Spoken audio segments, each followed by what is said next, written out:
Welcome back to It's a Tool Thing. Today with another tool haul video and custom modifications on the new tool. We'll start off with the new tool here. I picked up the quarter drive Milwaukee fuel long reach ratchet. I'll read this part number here. 2559-20. This is interesting here, actually. I don't know how well it's going to show up on camera, but this tool is literally less than 1 day old.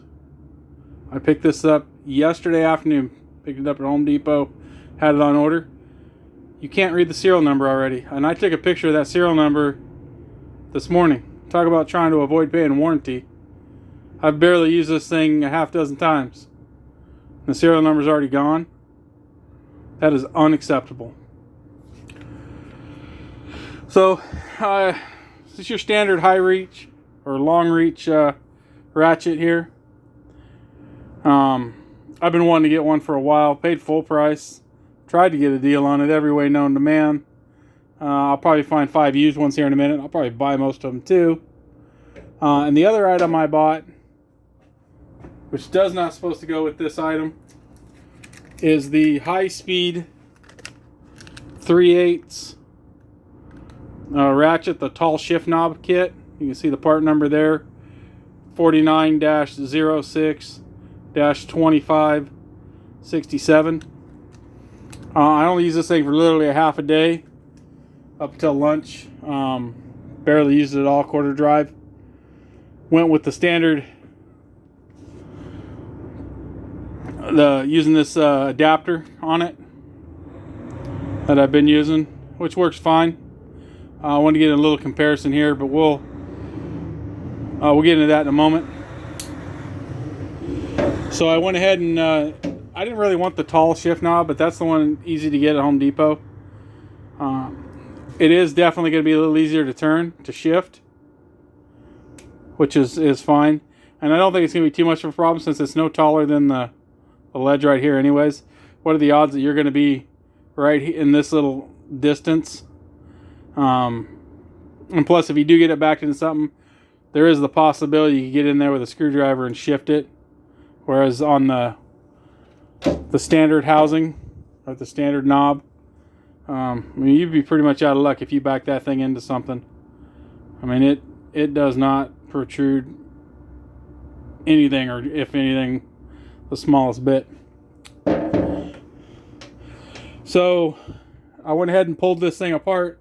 I figured this would probably work. I have seen some videos of people trying some other systems, but I haven't seen this one yet. Using that tall shift knob with the parts from the other one. Slide this into view here. So here's the quarter drive animal that came out of it. Underneath these is springs that just holds that plate tight. And I couldn't see anything in these two holes. Both the housings, I compared them very closely. I did not get the calipers out, but I compared them, and I mean the heights were the same here. Obviously the shift knob was longer. The pin diameter, one of the videos I saw, he was using, I think, the kit from the old non-fuel one, and he was saying the pin was a different size. I compared this pin, you can see that there, to the pin that was in that high-speed kit, and it was the same diameter, same length, so that fit fine. The one part that was different, that I actually had to change, well, this will show up on camera here, is the shift pawl. It's got slightly larger teeth on the non-high speed. This is the one out of the high speed. I would have done the changeover on video, but unfortunately I'm not up to speed on editing, so I figured I could just show you what I found here. But that thing fit right in there. We'll go ahead and assemble this. There's a, I don't know if you can see down in there, There you go.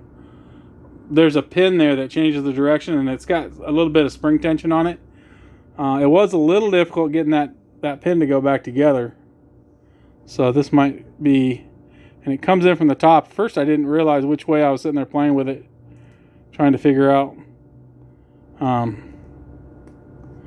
Actually this one went in easier than the other one. The other one I was getting caught on that lower ledge. This one's still not completely in.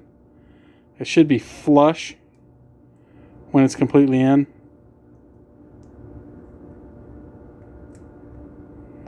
If I can kind of... There it goes. See if we can see that there. So these here are on each side and underneath the spring. And they're fairly hefty spring. I think what that does is keep it tight against the snap ring. And then, like I said, there's these two holes up here which had nothing in either one of them. I don't know if it's part of the machining process or what. And then again, two more of the little jobbers. I can actually pull one out maybe for you here. They are, there we go. They all look the same. Sorry about the dirty fingers. I'm trying not to drop this thing, because if I drop it in here, I'll never see it again. There we go. So that pin actually centers the spring, the pin on the lower side. Before I lose that stupid little turd.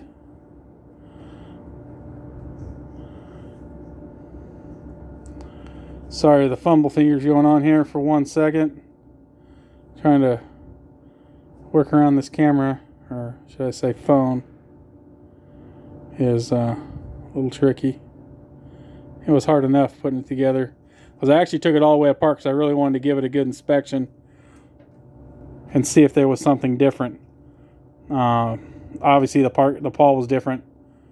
You could see that right off, but I wasn't sure if something else might have been different. This might be trickier than it looks on camera here. Bear with me for just one moment.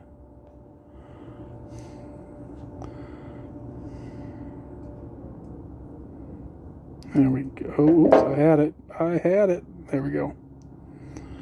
And then they both had this same collar. This is the one out of the quarter drive, but they were functionally the same.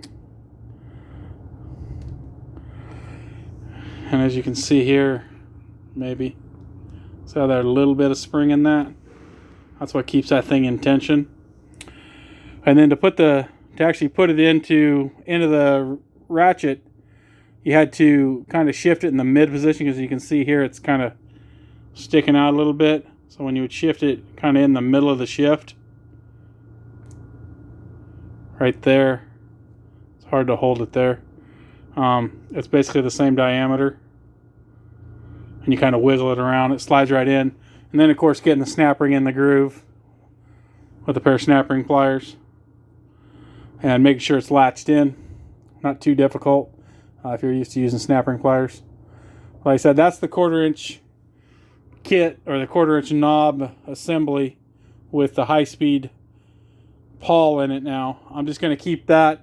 I figure everything I'm putting into this ratchet is still all genuine Milwaukee parts, and I'm expecting to get my full warranty if I do have an issue. I mean, I paid full price for the knob kit, and I paid full price for the thing. Unfortunately, we can't get these guys to make the ones we want, so we got to try to customize them, make it work. So here's kind of a comparison. As you can see, the knob sticks up a little bit further, so I don't think you're gaining much. I mean, if you calculate for the knob clearance, you're probably breaking even at best.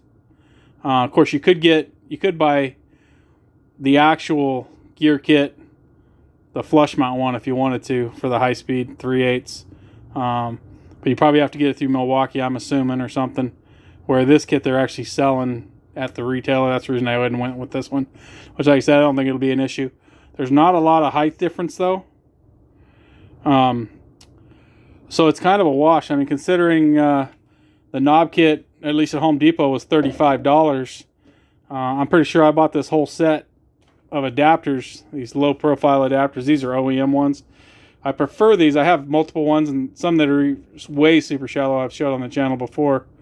But I prefer this one for using on the ratchet because it's got the ball detent. I'll actually show you the other ones here real quick. Right down here, just one second. I don't have the full set. I actually have another set of Cornwall ones, but I'm not impressed with those. They're actually too tall. They're even taller than these. But these are the Expert line from the Mack truck. I actually have two sets of these, but one set I bought from him, it was all busted up box. He sold it to me cheap.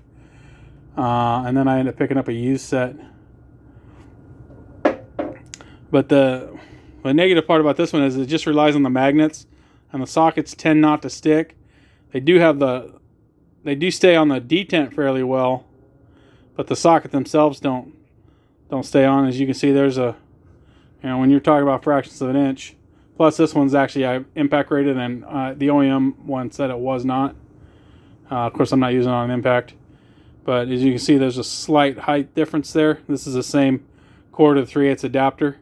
They had to go a little taller to get the ball detent.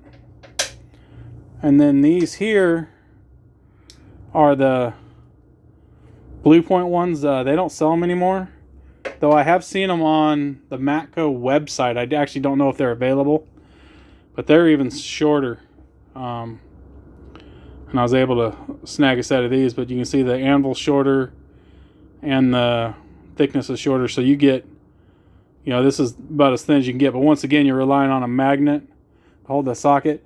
So when you're looking for real tight space, they do work well, but when you're trying to use it non-stop, this one's better with the ball detent. It still has issues that it'll stay, this detent's stronger than the one on the ratchet, and it'll tend to stay on the socket, so you got to make sure you separate it. As you can see there, going all the way to 3/4, it's barely any taller. I mean, it's at least up to 1/2 inch, so you've gained another size. Yeah, I'd say it's probably basically is half as thick as this one. That's a side detour though. So is it worth it, I guess, is the question. I think it is worth it, but at the same time, if you do use 1/4 drive, which I don't, I mean, I have 1/4 drive and I do use it, I guess, on occasion, but I tend to use 3/8 drive. I mean, I can go down, I got down to I think 6 or 7 millimeter up to 24, down to, I actually have a 1/4 inch, to be honest, in 3/8 drive, and then all the way up to 1 inch, and then there's some oil sockets that are bigger than that, basically a little shallower, in 3/8 drive that I use on occasion.